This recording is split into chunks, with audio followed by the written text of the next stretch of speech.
शाहिद जी, जी नामांकन के बाद फील्ड घूम रहे हैं, कैसा रिस्पांस है लोगों का? सर्वप्रथम आप सभी मीडिया कर्मियों को बधाई है मेरे तरफ से कि आज आप मेरे पास आने के लिए आप आए।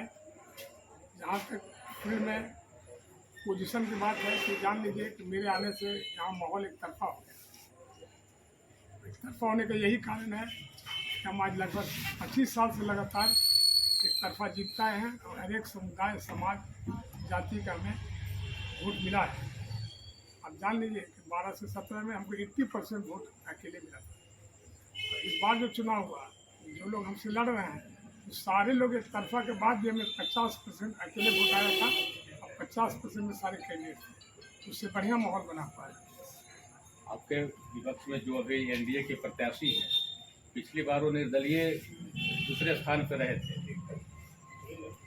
कैसे मुकाबला करेंगे? मुकाबला यही है कि जो भी वोट है या एक तरफा वोट हो गया है मेरे आने से, उनको कोई वोट उठ नहीं है। उनका वोट क्या है, 14,000 की कैपेसिटी है, देख लीजिएगा। क्षेत्र में अच्छा रिस्पॉन्स मिल रहा है आपको? बहुत अच्छा, लोग इसलिए कि हम लोकल हैं और यहाँ है। मेरा ना कहीं मकान है ना घर है, हमारा सिर्फ और सिर्फ रफी में मकान है। हर लोग कहीं ख्वाहिश है कि जीतेंगे तो घर पर रहेंगे, कोई भी जीतेगा बाहर चला जाएगा।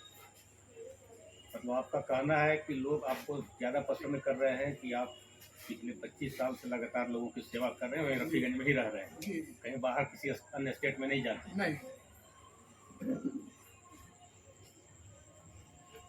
क्या कहेंगे, चुनाव लड़ना एक अलग बात है, लेकिन विधायक का चुनाव लड़ना यह किस प्रकार का दृश्य है? आप जान लीजिए कि 80 से हम चुनाव विधायक के लड़वा रहे हैं लोगों को। 2005 में भी कामयाब हुए, 16 के चुनाव हुआ, 15 में भी कामयाब हुए और उसके बाद 1980 में भी कामयाब हुए, 85 में भी कामयाब हुए, 90 में कामयाब हुए। अब 17 वर्ष की उम्र से ही फील्डिंग कर रहे हैं, इसलिए हमें कोई कुछ नहीं समझ में आता।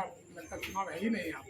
क्योंकि 6 की 6 सीट महागठबंधन के खाते में है, हाँ तो क्या उसको बचा पाएंगे? जी, अगर जो है हमारे Tejashwi ji A to Z के हिसाब से टिकट दिए हैं। 6 सीट जो है औरंगाबाद में 6 जातियों को मिला है, ताकि हर एक जाति के लोग एक दूसरे से मिलकर वोटिंग करें। क्या लग रहा है आपका रफीगंज के लिए क्या पैमाना होगा विकास के लिए? विकास का पैमाना होगा कि यहाँ पर जो कोयल नहर का मामला है उसको ठीक किया जाएगा और अनुमंडल का मामला है उसको ठीक किया जाएगा। कुछ पर्यटन स्थल है जैसे पचार पहाड़ हुआ उसके लिए काम होगा और छोटा मोटा इंडस्ट्री लगाने का काम होगा, अच्छा के प्लान होगा। और माननीय तेजस्वी जी का जो विजन है उस विजन पर हम लोग खरा उतरेंगे। रफीगंज बाईपास का भी निर्माण करेंगे? आप बता दे रहे हैं कि बाईपास का हम चेयरमैन बने थे अबर हाल में, तो मेरा एजेंडा में था और मैंने ही जो है डॉक्टर SM जुआ जो यहाँ बाईपास के जो ये किए थे, रोड में बनाए थे और मास्टर प्लान हम ही वहाँ से ला कर DPR बना कर एक नेताजी को दिया और उसी आधार पर यहाँ पर नहीं इसके बाईपास का काम हो रहा है। क्योंकि एनडीए है, महागठबंधन है और जनसुराज का भी एंट्री हुआ है, तो क्या लगता है त्रिकोणीय मुकाबला होगा या एनडीए से? तो क्या होगा ये नहीं बता सकते, लेकिन हमारा जीत सुनिश्चित है, कहीं कुछ लड़ाई नहीं है। क्योंकि हमको सभी जाति का वोट मिलता है ना, है हर एक कौम का वोट। तो सिर्फ ऊपर वाला की कृपा कहिए, जनता का आशीर्वाद पे हमको हमेशा मिलता आ रहा है। 25 साल से तो मिलता आ रहा है।